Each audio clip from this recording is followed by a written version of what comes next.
being prepared for college oftentimes means that you know the expectations of your institution and the expectations of your program and of your professor. Oftentimes, for a course environment, you can find the information that you need in the syllabus. So it's a good idea to take a look at the syllabus when you start any new course. However, instructors oftentimes have expectations or hopes for students that may not be explicitly outlined in the syllabus, and students can find themselves feeling a little bit confused when a professor is asking for something or expecting something, to see something in your work that you're not delivering. It might not be outlined in the rubric clearly, it might not be outlined in the deliverable language clearly. So I wanted to make this video today to express what I call my best practices of students who take my courses, the students who perform the best, what kind of characteristics do they have, so that you can really understand my personal expectations, my personal wishes and hopes for student performance in my courses.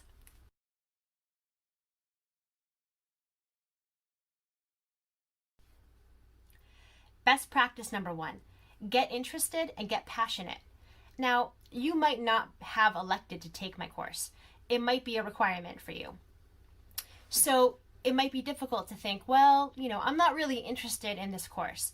But if you can find a way to connect what you do like and what you do love, what you are interested in, to some aspect of the course, in any way at all, most likely you will be more successful. Students that come with an interest, a genuine interest in learning, or making a connection, a bond between what they care about and what's being taught in the class, you're sure to be more successful.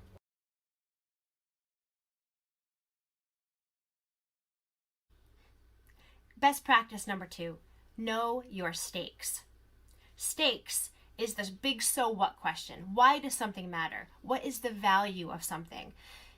When you go into any course, it's always important to know why you think this course matters.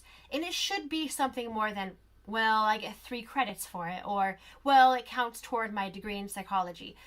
The stakes of a course should always be specific to that course. You want to be able to put your finger on why X that you're learning in this course matters to you personally. How is it going to affect you? What are some ways that it can have meaning in your life?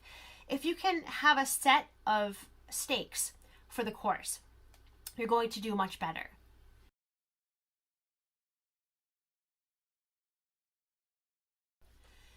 My best practice number 3 is be bold.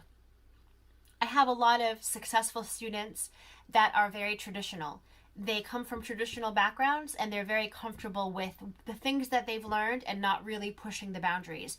You can be a successful student and not be bold. However, I love a bold student. I'm one of those professors that absolutely love to see students dive in, experiment with their thinking, experiment with their writing, push the boundaries of what they think of as safe writing, and start to really dive into who they are personally as a writer. I think that discomfort in writing serves a purpose. Not all students are comfortable with discomfort. Who is? But I invite you to be a bold student if you have it in you to move that way. If you don't, plenty of students have gotten A's who are the opposite of bold. But I do personally as a professor tend to really appreciate boldness and risk-taking in my courses.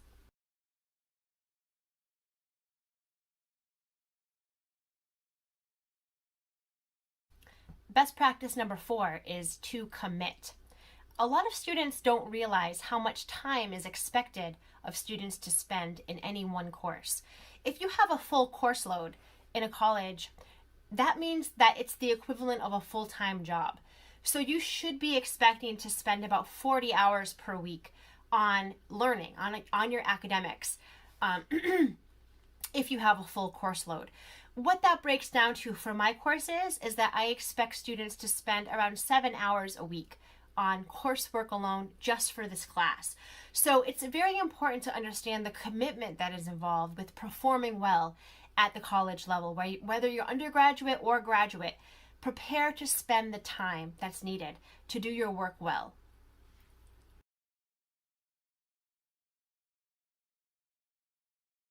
And finally, my best practice number 5 is to engage. not all students are always comfortable with having a relationship, developing a relationship with their professor or with their peer community, and that is okay. It's not necessary for you to be successful.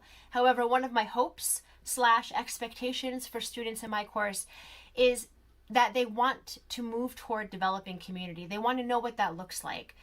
They're curious about what it looks like to build a community around discussion, around the topics that we're covering, to explore, to experiment. Or engagement might really just look like reaching out to me if you have questions, feeling comfortable enough to come to me with clarifying questions or exploratory questions, comments, concerns, or even just to develop a closer relationship in terms of discussing the text and allowing me to help you on your journey. So I'm always here. You can feel free to take advantage of my office hours, which are online. We can communicate through email or any other way that feels comfortable for you. But I like to be a presence in students' experiences in the classroom rather than just a talking head at the front of the classroom. So engage to a level that's comfortable for you, that's very much encouraged, whatever that looks like.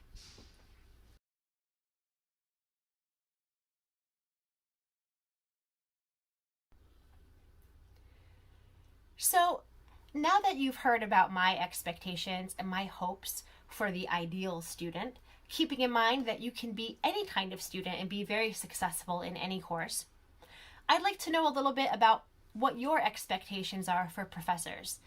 Feel free to shoot me an email or make a video of your own to post in the forums.